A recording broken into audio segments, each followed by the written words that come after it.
Rodgers athletically fading back in the pocket, finds him in the middle of the end zone by himself.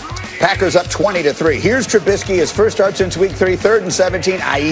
That's not what we have in mind. Scoop and score. Preston Smith going the other way. 27-3 Green Bay late in the second quarter.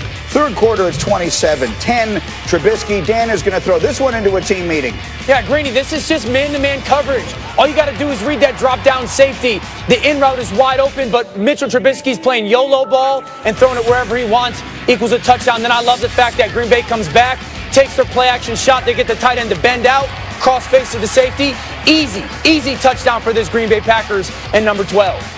Rodgers threw 4 touchdowns. The Bears lose their 5th straight. 41-25 is the final score on Sunday Night Football. And with that performance, Rodgers now has 5 games this season with 4 touchdowns and 0 picks. That is already 1 game shy of the all-time record set by Peyton Manning in 2013. Manning won the MVP that season. Rodgers is certainly in that conversation this season. And so it feels like another game where the winning team, it's just easy to see, right? Rodgers, spectacular. They just dominate. But RC, let's talk about the Bears, who are a team that were 5-1 at one point this season. Now what do we say about them? The Chicago Bears hibernate in the den of hopelessness. And obviously they aren't following protocol in Chicago, because whatever the offense had very early on in the year, the defense has now caught it. The defense is now testing positive for suck. And when you play against the Green Bay Packers and you allow Aaron Rodgers to do what he did last night offensively, to play a flawless game, to not get hit in the pocket, for Aaron Jones and Jamal Williams to be able to run the football like that, you don't stand a chance. The reason we gave him a chance was we felt like if Mitchell Trubisky could create some things with his legs, if the offense could actually move the ball, we knew that this defense was good enough. Now they have nothing.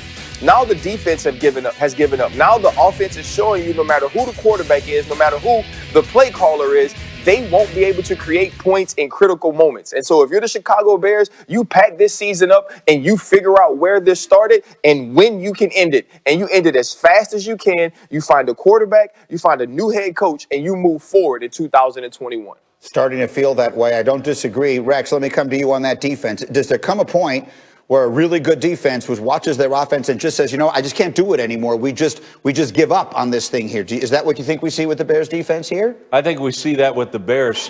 We definitely do. But if you're a really good defense, that never happens. Look, I've been on some horrendous teams. Ryan Clark, same thing. We've been part of great defenses, and it doesn't look like that. You don't give up 200 rushing yards to the Green Bay Packers. And 4 touchdowns, by the way, to Aaron Rodgers throwing the ball. Like, they have, I've said it forever, that I think it's the most talented defense in the league. But they don't play that way. And that's the thing. I don't care. You almost take it as a thing like, look, offense, give us 10 points, we're going to win. I've been a part of those teams. We won a Super Bowl when we never scored an offensive touchdown for 5 weeks in a row. Why? Because we were the real deal. And you ain't the real deal in Chicago, and I don't know why.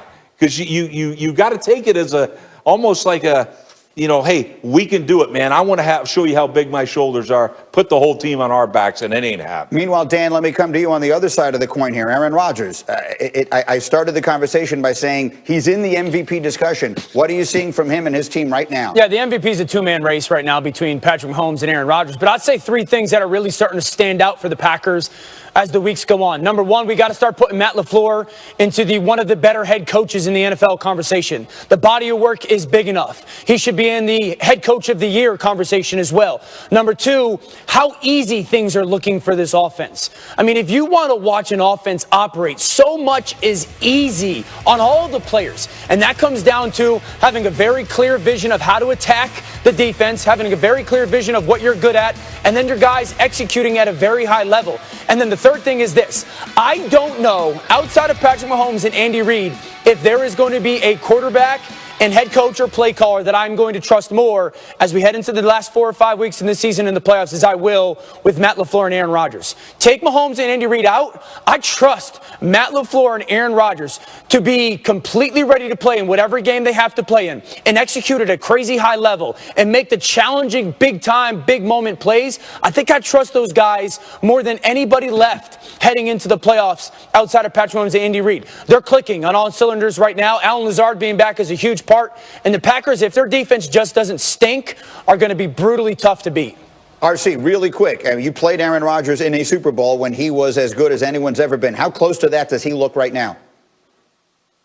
He's extremely close. I think he is that. He doesn't move around as much, but the way that he's being protected when Aaron Rodgers has clean feet, he's making throws that only he and probably Patrick Mahomes can make right now in the NFL. And it's fun to watch. It's fun to watch him be able to get it to Tunyon, whether it's Lazard, Devontae Adams on the outside, Aaron Jones out of the backfield. Aaron Rodgers is playing at an extremely high level, at an MVP level, at an all-pro level, and that's what it's going to take for this team to win, and he's doing it week in and week out.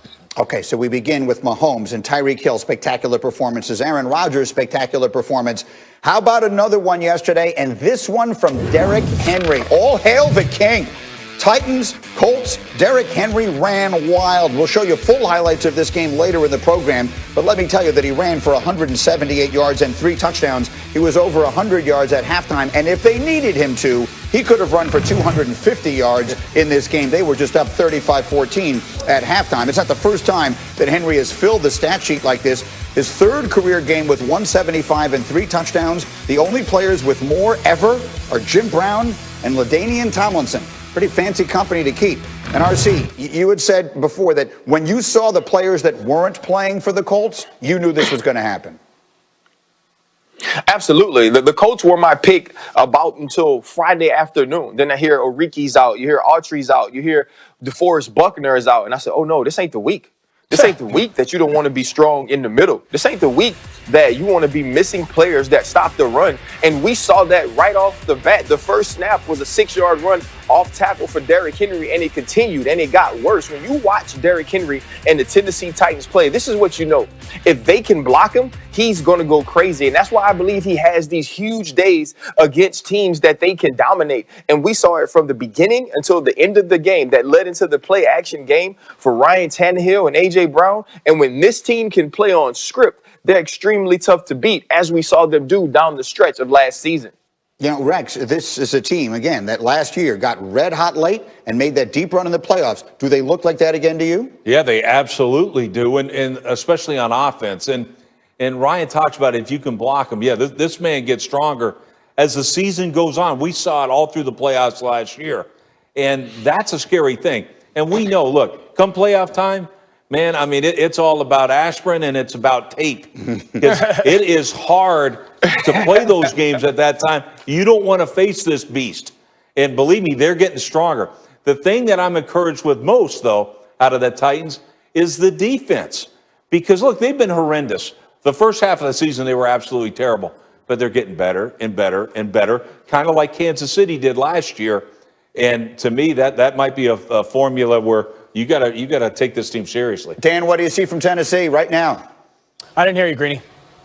What do you think about Tennessee right now? I just, last week I said this is the one team in the NFL that never wavers from their identity. And then I think the best way to describe this team when it comes to their run game is it's just suffocating. I mean, they block it so well. You get pressure from up top. Now, when you get pressure, you're going to get slanters on the defensive line. All you need in the zone run game is to shut one guy off. Look at left guard, Roger Saffold. I saw you off, and look at the front side. Be good on the front side, hat on a hat, be great on the backside. And that's what the Titans are. Good on the front side, championship level on the backside. That's what helps their run game so much. And I think it's just a suffocating run game that really forces